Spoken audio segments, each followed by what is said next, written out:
Welcome to Eternal Life Student Podcast. I'm Sina. Today, we have a very special guest, Lieutenant Colonel Oakland McCulloch, a retired U.S. Army leadership teacher and speaker. And thank you for joining us, sir. I'm so excited to know about the journey and the lessons that you've learned so far. Yeah, well, thank you for having me, Sina. I'm excited about this show. I think it's going to be a good one. Thank you. I just want to ask you, as a first question, can you tell us about the time that you've been in military and what made you go to military thing? We want to know what makes you motivated, to go to that way. Yeah, so I grew up in a small little farm town in northern Illinois, Midwest, middle of the country, and I played baseball, basketball, football, sports in high school. I was president of student government, president of class, so I had some leadership stuff, rudimentary leadership at that level, but I had some leadership positions, and I figured out I enjoyed leadership and I wanted to be a leader. And so I was looking at things to do, and military gave me a good path to where I could develop that leadership. And so that's one of the reasons that I chose to join the military. The other reason that I really chose to join the military and be an officer in the Army is I grew up in American a poor American family, just basic, Yes.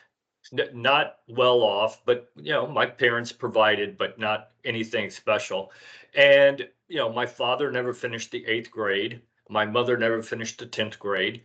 And yet I got to make choices in life that other people in other countries don't get to make, that come from where I came from. So I always said to myself, I want to serve to protect those opportunities for the next generation, for my kids, your kids, somebody else's kids. And so that's really why initially I joined, but that's really why I stayed, because I believed in what I was doing. That's perfect. So what did it shape in your today's life right now, during the time that you learned a lot, and I guess you have to tell us how did it go, right? So how did it went at the first days that you went there? Was it a perfect thing that you always wanted to do, for this, just now you said for the country, right? So tell us more about that one. Yeah, so there's nothing perfect in this world. I mean, you make choices, and there's bumpy roads. I always, one of the talks I give is on success. So one's on leadership, one's on being successful. And I say, somebody stands up here and tells you you do these 10 things, I guarantee you're going to be successful. Run away from that person, because that person's trying to sell you something, because there's no guarantees of success.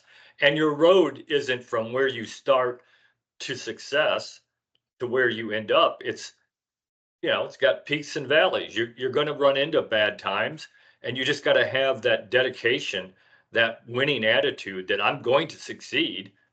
And Yes. so you just keep trying and keep trying, and what really cemented that in my mind, that concept of just, I'm going to win, I'm going to succeed, is I was listening to, I had the privilege to listen to General Hal Moore, probably one of the greatest combat generals that this country's ever produced. And one of the things he said in it was, look, life is not like baseball. It isn't 3 strikes and you're out. If you try something and it doesn't work, you try something else. And if that doesn't work, you try something else. And if that doesn't work, you try something else. And you keep trying until you're successful. And my father kind of beat that into me as a kid as well, that, you if you want to succeed, you got to have that determination to be successful. It doesn't come easy, and there's no guarantee of it. I don't care what you do. You just got to keep trying. Right. So that was the lesson that you've learned, I guess, from military to outside of it, right? To you just use it to your life. Right. Yeah. I think with the winning attitude, that focus on getting results is so huge. And for me, it's about a winning attitude. You know, I want to be the best at whatever it is I do.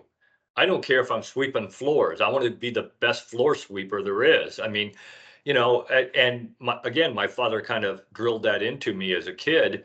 And I don't care what I do. I want to win. Now, we don't always win. You got to learn how to lose as well and learn lessons from that.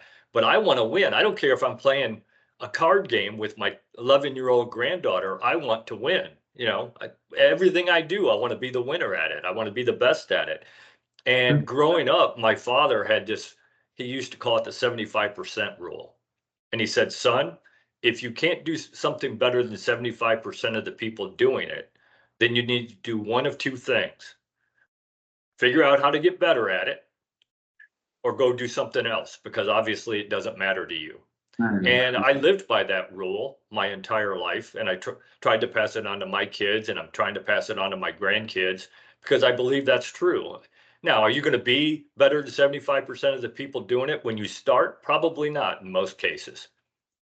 But that's that desire to be the best, is that you figure out a way to get better at it every single day, so that at the end, you are one of the best at whatever it is you choose to do. True. Yeah. So that seems so logical, you know, the 75% of it. So that you can just like you make the decision to how to like, you know, to complete the thing that you're trying to do. And I guess like in your own life, your personal or professional life, you had some like, you know, sometimes like a difficult situation under pressure, you have to make tough decisions. I want to know that did you have any of these kind of things that you had to do, you know, to make the best decision out of it under the pressure, or like, you know, a tough situation, and get like something the best out of it? Yes. Yes. Yeah, absolutely. I was in Kosovo as a peacekeeper, 1999 to 2000, and during our 9 months there in country, there was this guy, and we eventually caught him. But he would go around and he would fire a mortar round into a town, and then he was in a car, and he had it hooked to the back of his truck, and he would drive away before we could catch him normally.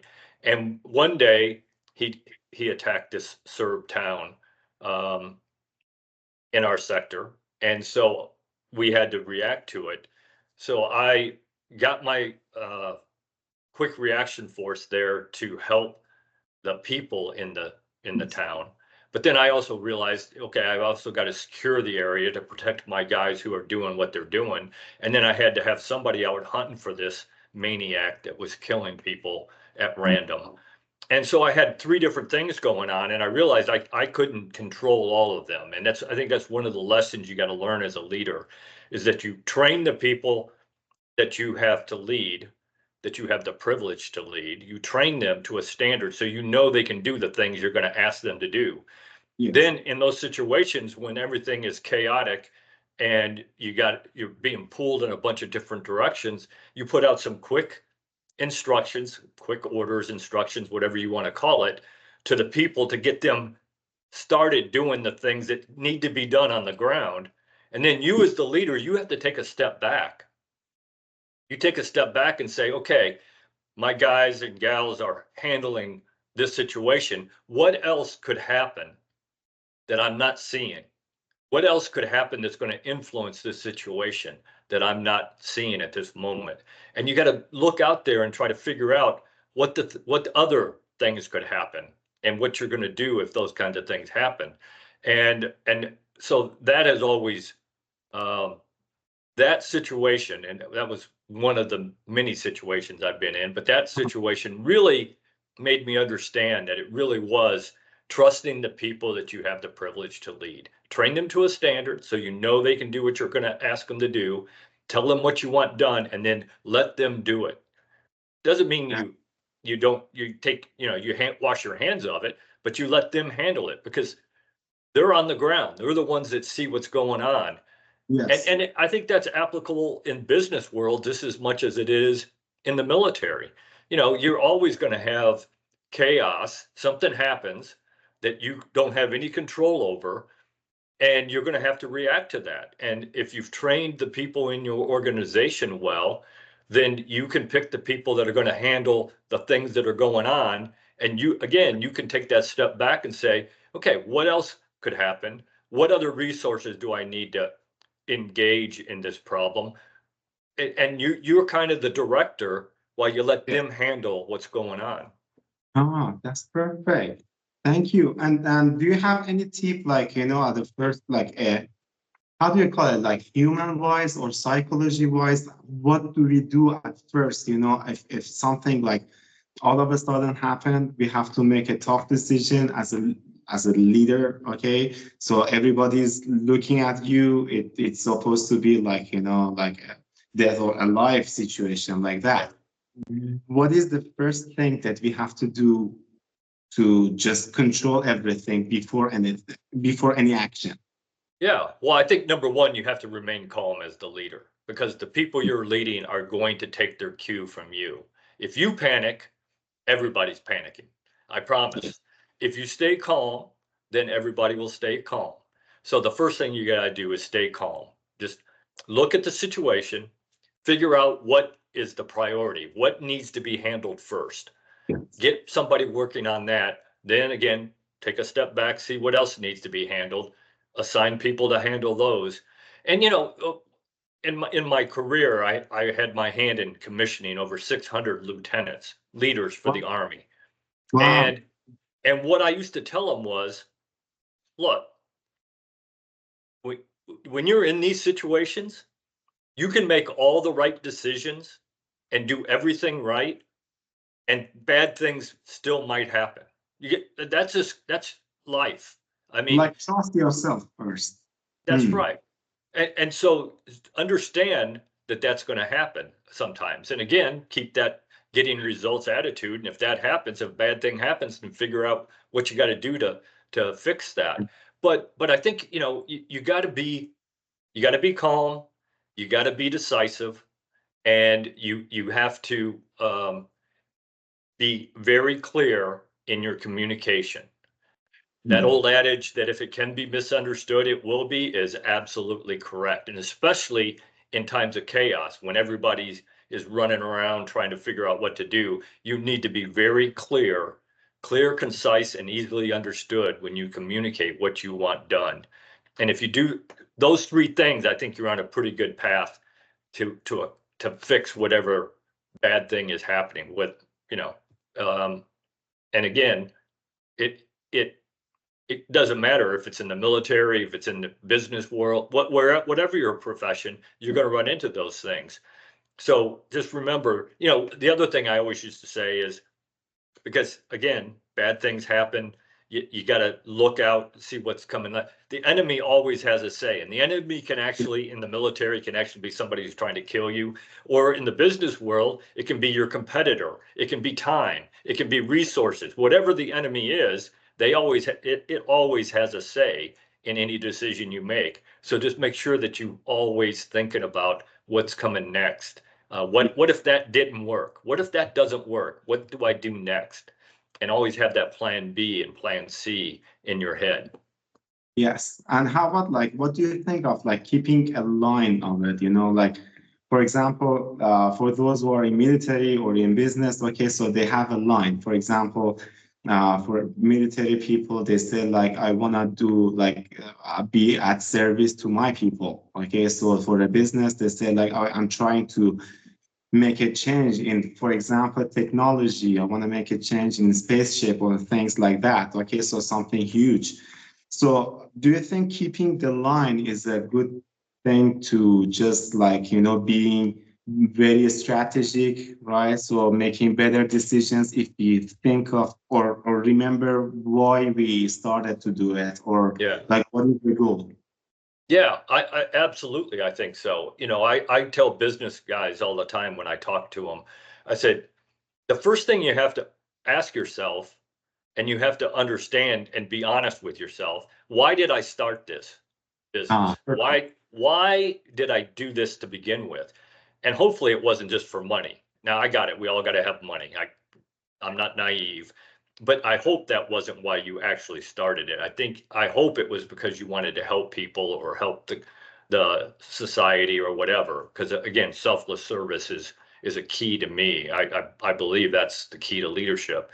So the first thing you got to do is understand the why. Because as a leader, the three of the most important things that you have to do right from the beginning is build your culture, have a vision of where you want this organization to go, whether that's 6 months from now, a year from now, 10 years from now, 100 years from now, whatever you want to think out to, and then have a plan on how you're going to get from where you are today to where you want to be, whatever time you're thinking out for your vision. And I always tell people those three things have to be synced. They have to be together. If they're not, then your business is in trouble. And I always tell them, look at it this way. Your vision is where you want to be somewhere in the future. Yes. Your plan is how you're going to get there on a daily basis. And your culture is who you are along that route as a person and as an organization. And those three things have to be synced together or you're going to run into problems. So I do believe that. I believe that you need to communicate that very well to the people that you're leading in your organization. They need to understand what your vision is and the plan to get there. And they need to understand and live your culture, the left and right limits. This is who we are as an organization. Because makes no sense to get where you want to be 5 years from now if you don't like who you are or who the organization is when you get there. Yes. And I see that all the time. That people say, well, I've got to do this to be successful, to make more money. And it isn't something that they really want to do, either ethically or morally, or just doesn't make them happy, but they do it anyway. And by the time they get to be where they want in 5 years, they're not happy with themselves or the organization.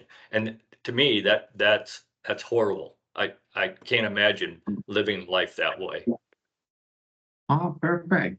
And what did service mean to you before, and what does service mean to you today? So, Yeah. like when you started, and right now as a leadership teacher and speaker. Okay, so what is the service? What does it mean in your perspective?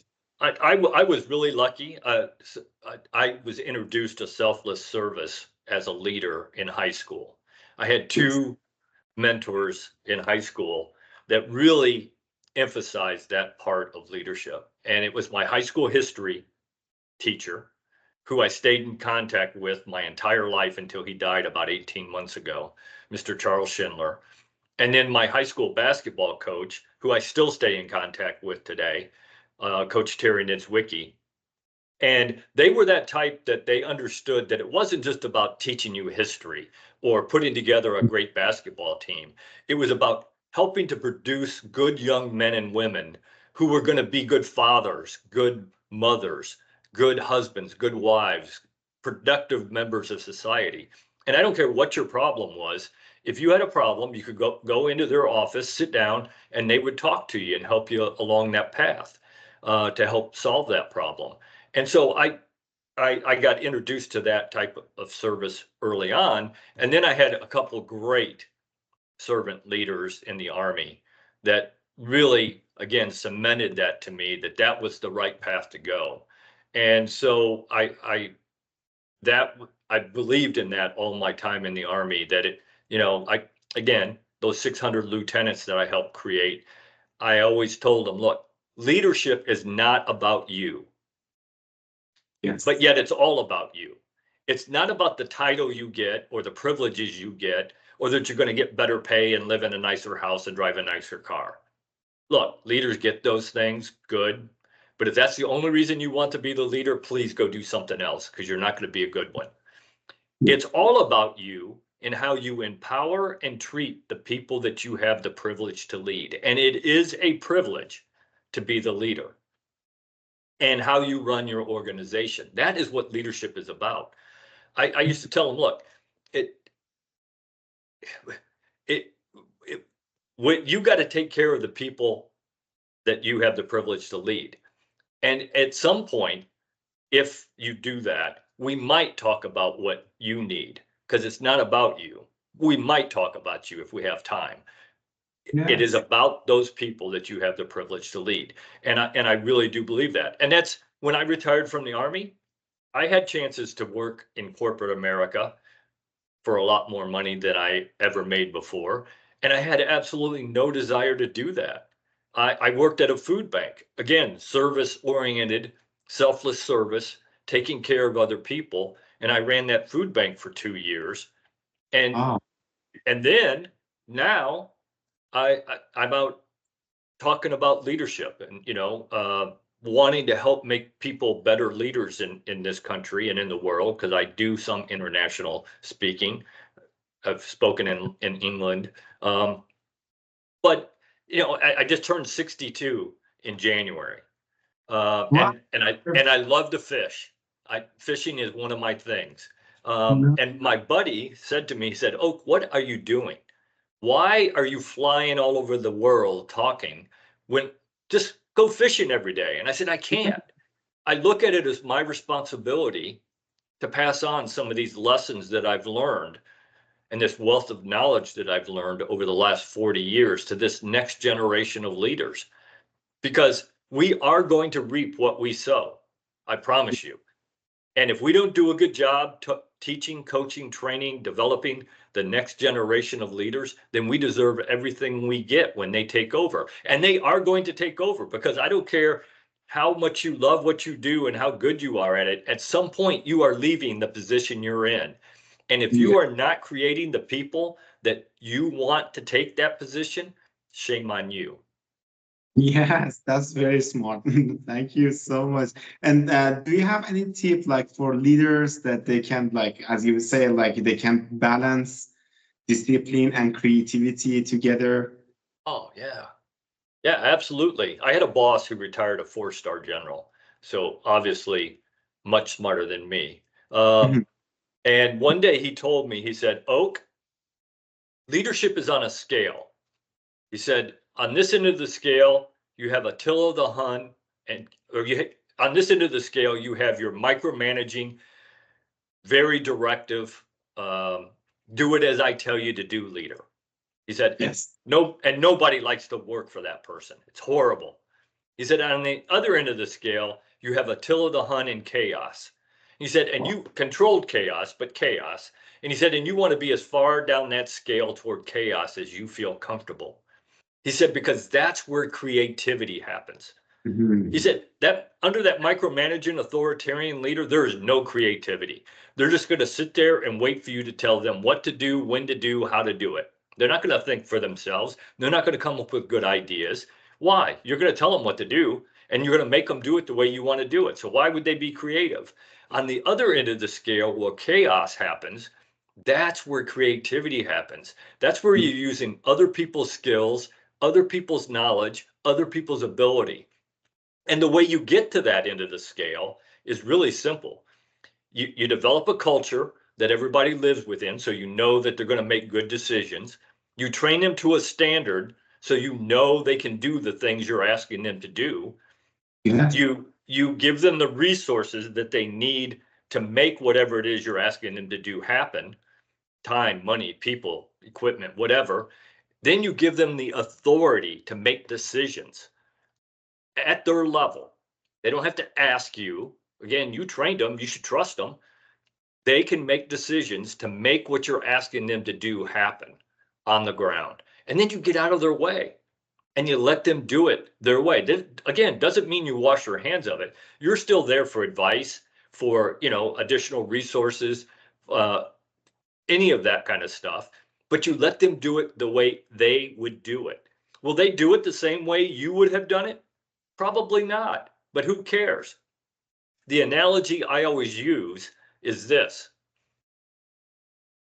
if we have to get to the number 9, just the number 9, why do I care how you get there? 7 plus 2 is 9, but so is 8 plus 1, and 6 plus 3, and 5 plus 4, and Yes. lots of ways to get to 9. I don't care how you get me to 9 as long as you stay inside my culture. Get me to 9. That's all that matters. However you want to do that, I don't care. And that's, again, creativity. You're using, because if you think as the leader you have all the knowledge, all the skills, and all the abilities, you are sadly mistaken. Okay? You don't. And you got to trust the people that you have the privilege to lead. You got to put your ego aside. That's why Mhm. people are micromanaging, in my opinion. One of the reasons that people micromanage is because they can't put their ego aside. And we all have an ego. Anybody who tells you they don't have an ego is lying to you and Yes. themselves, because we all have one. And we want people to have an ego, because that's Mhm. what drives you to be successful. That's what drives you to be the best at whatever it is you're doing. But Mhm. good leaders know when to put that ego aside and use the talent, skills, knowledge, and ability of the people that they have the privilege to lead. Oh, that's perfect. So you mean like in a like kind of like I'm out of words in English, maybe like messed up situation, it makes better leaderships, right? Like that. Do you mean? Yeah, So like well, here's the not problem. suddenly. Yes. Yeah, here's the problem. If you don't allow people to do the thing I just said, to Mhm. make decisions, to accomplish things on their own, then they don't grow. Yes. Because and they're going to make mistakes. Look, there's no perfect people in this world. I keep trying to convince my wife I am, but she's not buying it. Okay. You'd think after 38 years I could convince her, but no, I can't. There are no perfect people in this world. We are all going to make a mistake. And I Yes. think one of the ways that I've always dealt with that, my philosophy on mistakes is this: we're all going to make them. I had a boss who told me, "Oak, if you didn't make a mistake today, you probably didn't do anything." Okay. We're all going to make mistakes. So my philosophy has always been this. I used to tell my guys and gals that I had the privilege to lead, I'd say, look, I don't care if you made a mistake. We're all going to make mistakes. I care about what did you do after you made that mistake? Did you try to Mhm. hide it? Did you blame somebody else? Or did you walk up to me and say, hey, boss, I messed up and this is how we're going to fix it? And I'd say, okay, then let's go fix it. Now, we have to learn from that mistake so that we don't do it again. So, I mean, you got to approach it in there was a mistake made. Let's figure out why, and Yes. let's make sure we don't do it again.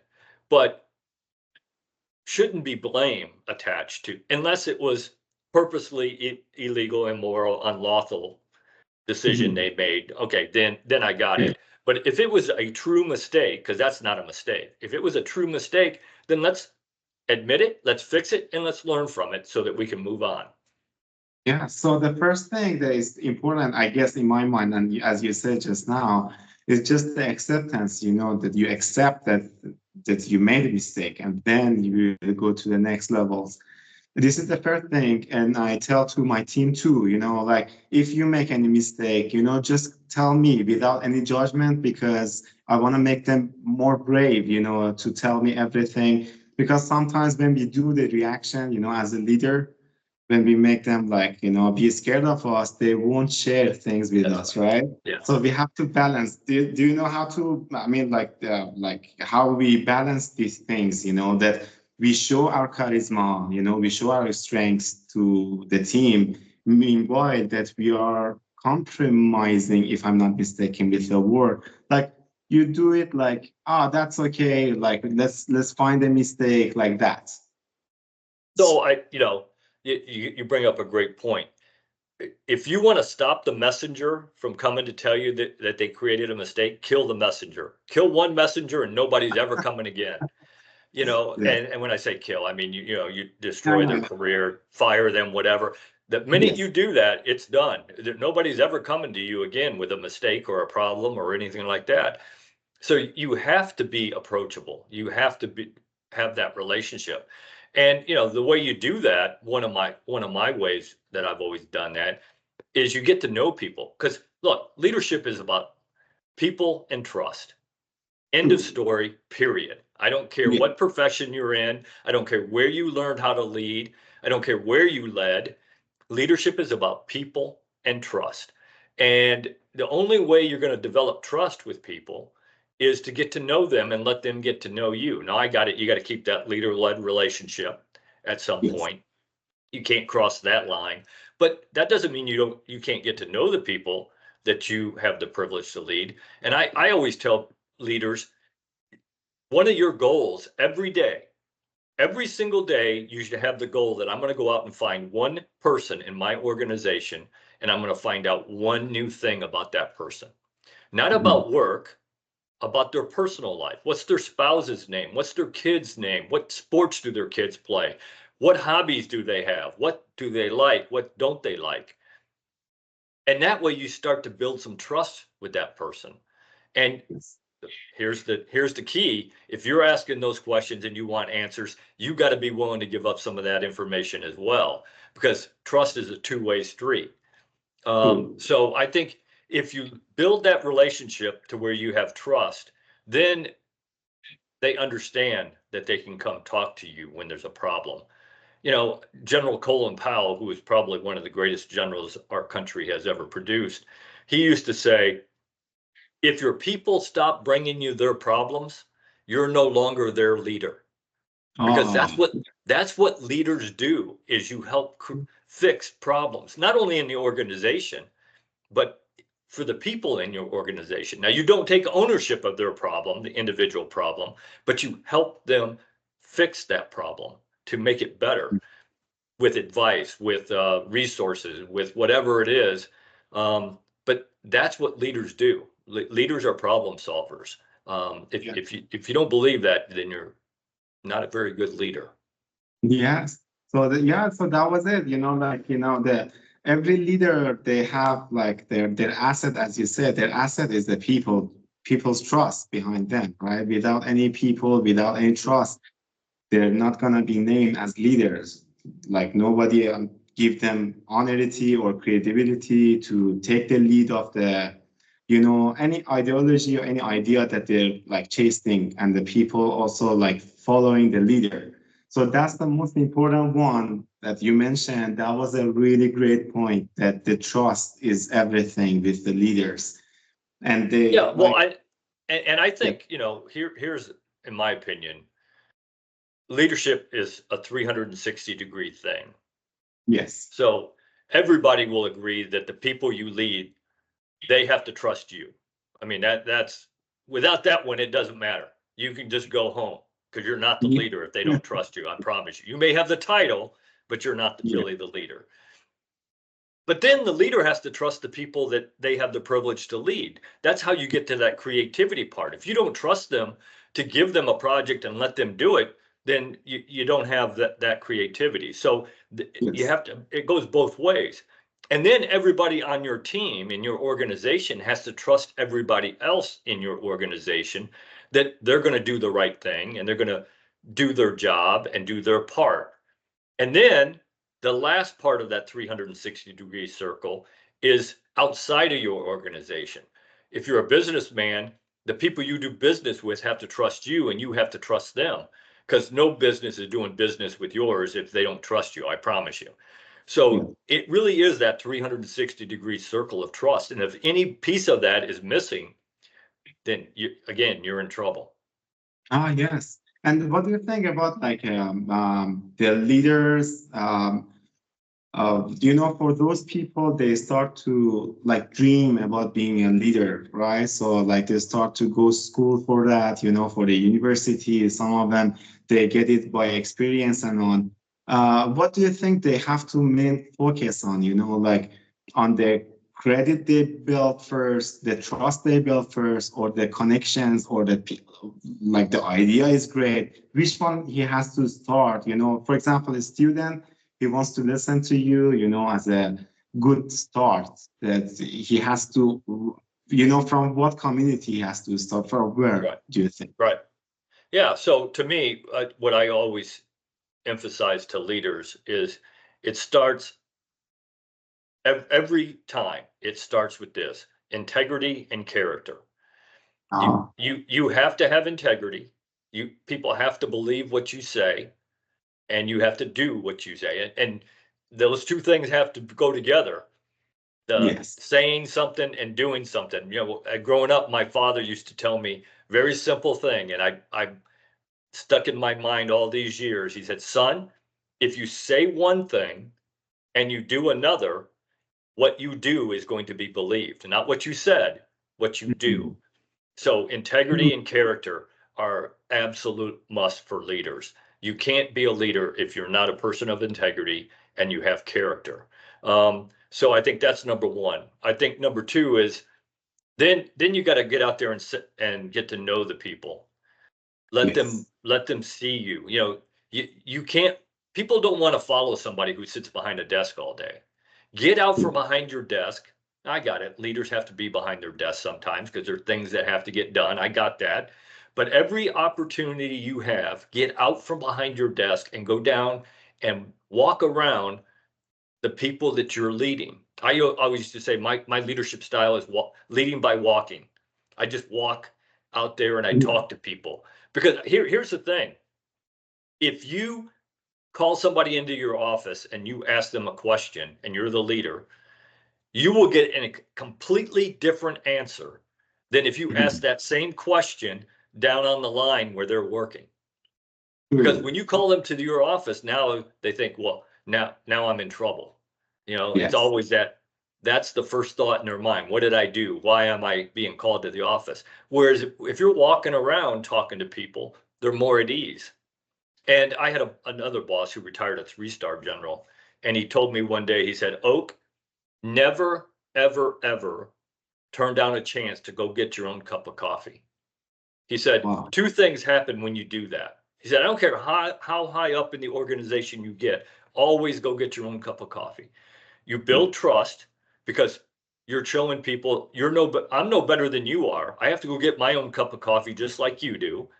He said, and number two, if you're lucky, you got 2 or 3 different ways to get to the coffee pot and back to your desk. And along the way, you stop and talk to people.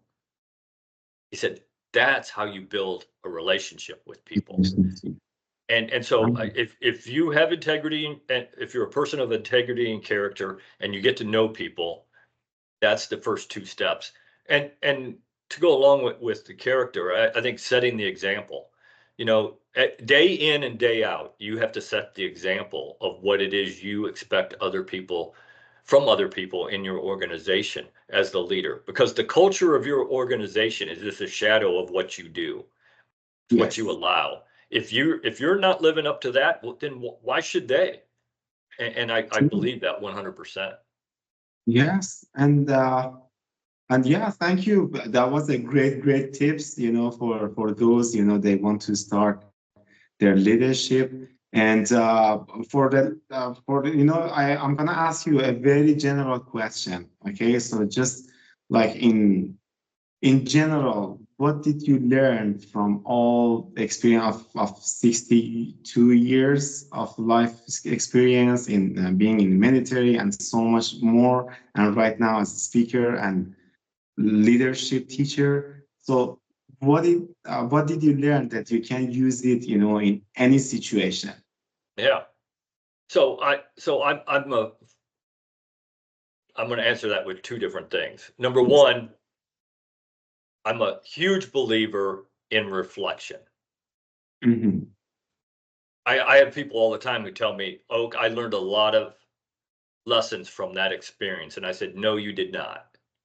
Experiences are full of emotion, and you don't learn from emotions.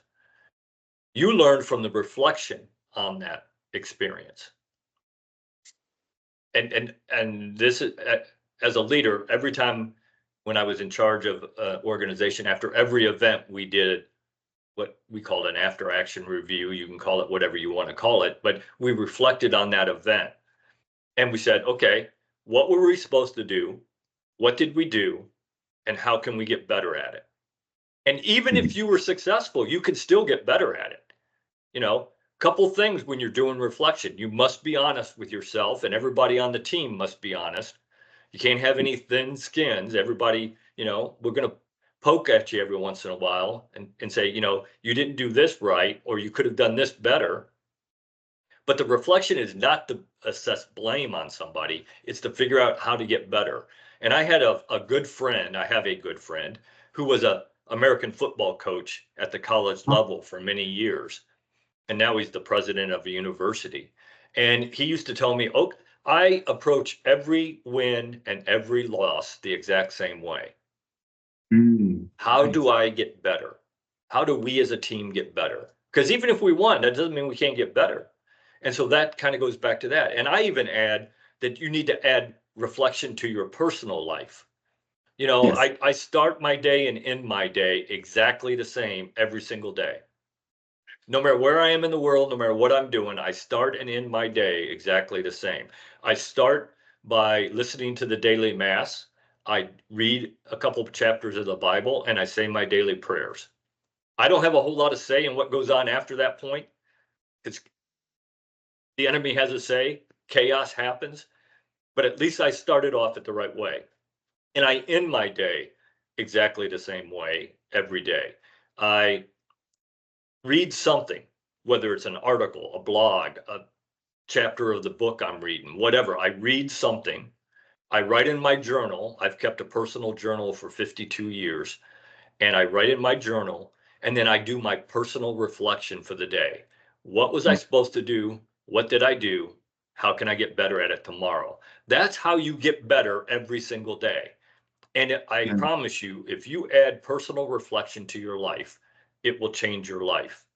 If you add professional development or reflection in your organization, it will change your organization. You will get better, I promise you. The second Yes. part of that is I'm a firm believer in three things: habits, motivation, and self-discipline. We all have habits, many Yes. of them bad, some of them good. We got to figure out what the bad ones are and try to fix those. And we got to really put emphasis on the good ones and try to add to that. But we're all creatures of habit, okay? But we have to understand that. And if we ever want to change, if we want to get better, we got to understand what our habits are. Number two, motivation. Motivation is huge if you want to be successful in life. It'd be great if every day we woke up motivated, but that's not the real world. That's called fantasy land. There's days you wake up and you're not motivated. I'm sorry. That's just the fact of life. And that's okay. That's why you got to have the self-discipline, because the self-discipline will make you do what you should have done and would have done if you had been motivated that day. If you don't have that self-discipline, on those days you wake up and you're not motivated, you're going to roll back over and go back to sleep instead of running that 3 miles today. Or when you're trying to accomplish a task or a project, you're going to say, I'm not motivated today. That's good enough. That's close enough. Instead of pushing that little extra bit to make it the best it can be. So if you can develop those, figure out what your habits are and try to make good ones, get rid of the bad ones, keep the good ones, and improve the good ones or add good ones. And if you understand that you got to have motivation and self-discipline have to be connected to each other, because there's days you're not going to be motivated. I'm sorry. Yes, that was perfect lesson. I must tell you that, I got a lot of information right now. I have to repeat this podcast again for myself to take notes from that. That was a lot of information that I have to follow up every one of it, because I respect, those that they are like, they have experience that they really willing to share their experience with others. Some of them they keep the experience and never share it. So that's not gonna impact the world. That's not gonna be positive, how to say positive name or impact to his own life or to the world. Okay, so but for those that they are like, would like to share what they learned from their life, that's amazing thing that everybody should listen to you guys. I mean, like, to understand how life works, how leadership works, and other things that you've done so far. Thank you so much, Mr. McCulloch. And I just wanted to ask you how people can find you, like to contact with you. Yeah, well, we connected on LinkedIn, and I'm on all the social media sites. LinkedIn, Instagram, Facebook. I have a Okay. YouTube channel. So, I mean, and there's not too many Oakland McCullochs out there. So I think you probably find me pretty easily. And so you can do that. I also have a website. And if you go to my website, LTCOakMcCulloch.com, it has a link to all my social media sites, and it also has my email address. Always happy to have you email me, and we can set up a time to talk if that's what you want to do, like we did on Zoom. Um, before, to see if this was a good idea to be on your show. I'm always happy to do that. And so I love when people reach out to me and we make a connection. The more we connect with people, the more we can learn, because I don't care how good you are at what you do, you can always learn something new. And if you don't believe that, I feel sorry for you. I mean, because nobody has it all. Everybody can learn. I don't care who you are. Yes, thank you so much for sharing your stories and advices, to us. And for those who are watching this, do not forget to subscribe. And thank you for listening and watching us via YouTube and our online radio station, wmenetworks.com/live. Anything, sir, that you want to add to this podcast? Yeah, I try to end every single podcast or my talk the same way. Look, Yes. I'm a firm believer that we, as leaders, but also as people, we need to make a difference in this world. As a leader, Yes. you're going to make a difference every day in somebody's life. I promise you. Why not make a conscious decision to make a positive difference in somebody's life? And I tell people all the time, your goal as a person, and certainly as a leader, but as a person, should be that every day you're going to go out and find one person and make a positive difference in that person's life. If you can do 10, good for you and good for the world, but at least one. Go out and find one person and make a positive difference in their life. And that can be just listening to them. It could Yes. be just talking to them. It could be helping them across the street. Whatever. I mean, it doesn't have to be any huge thing to make a positive difference in somebody's life. But imagine how much better our families, our neighborhoods, our communities, our towns, our cities, our country, our world would be Yes. if everybody went out and made one positive difference every single day. Thank you so much again for your time. See you next time. Thank you, Sina.